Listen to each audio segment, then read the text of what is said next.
ஹல்லேலூயா, ஹல்லேலூயா, ஆமென்.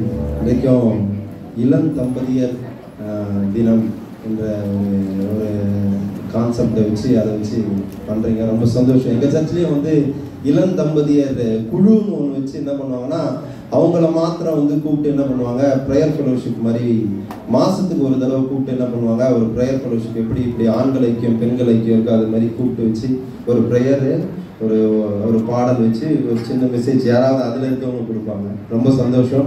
இந்த மாதிரி ஒரு நாளை வச்சு அதுக்குன்னு ஒரு சில காரியங்களை நியமித்து அதற்குன்னு ஒரு மெசேஜ் எல்லாமே ரொம்ப சந்தோஷமாக இருக்குது. அதே போல் லீட் பண்ணாங்கல்ல 2 பேர், அவங்களுக்கு ஒரு நல்ல கரத்தை தட்டலாமா?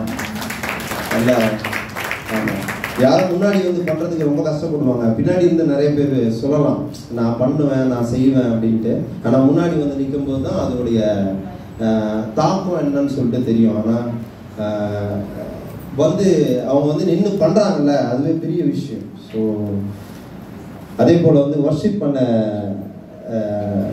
பிரதர் சிஸ்டர் 2 பேருக்கும் நல்லா கரத்தை தட்டலாமா? நல்லா பண்ணாங்க. அதுவே கிறிஸ்துவுக்குள்ள நம்ம எல்லாருமே வந்து கற்றுக்கொள்கிறவர்கள் தான். என்னது? கிறிஸ்துவுக்குள்ள நம்ம எல்லாருமே என்னது? கற்றுக்கொள்கிறவர்கள் தான். நம்ம யாருமே தெரியல, என்னால் பண்ண முடியாது, இதை செய்ய முடியாது அப்படின்றது இல்லை. யாருமே அதை சொல்லவும் கூடாது. நமக்கு ஒரு வாய்ப்பு கிடைக்கும் போது அதை கண்டிப்பாக பண்ணிடணும். வாய்ப்பு கிடைக்கும் போது கண்டிப்பாக பண்ணிடணும். அது திரும்ப கிடைக்குமான்றது நமக்கு தெரியாது. ஆமென். அதனால அது பண்றது பெரிய விஷயம். அதனால கொஞ்சம் நிறைகள் இருக்கலாம், சில குறைகள் இருக்கலாம். யாருமே நிறைவானவர்கள் கிடையாது. கிறிஸ்து இயேசுக்குள்ள நம்ம நிறைவாகிறோம். ஆமென்.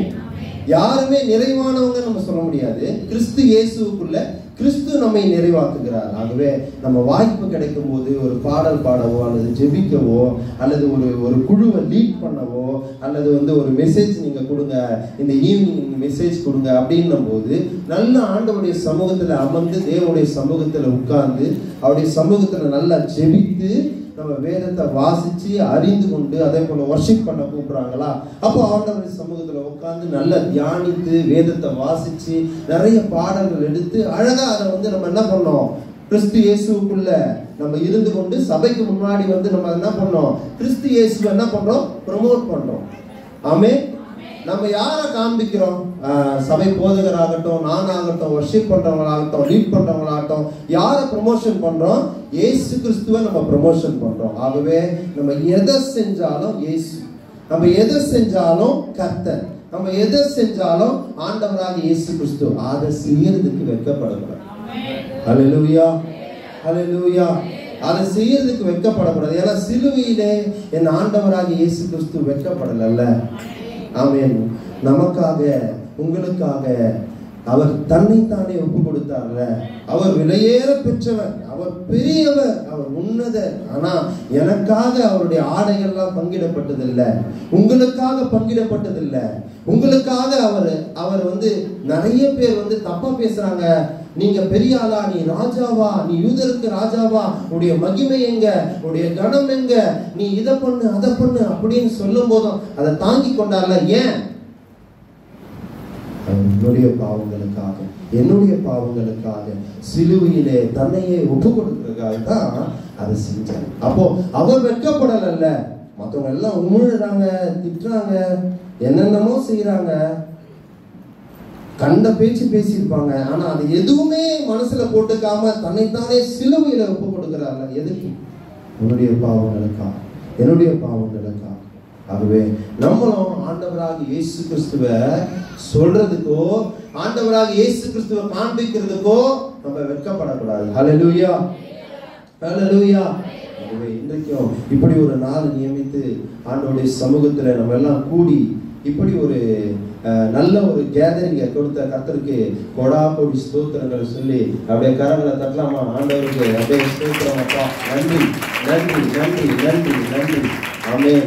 அப்படியே நம்ம இளம் தம்பதியர்கள் என்று அப்படி இல்லாதபடிக்கு தம்பதியர்கள்.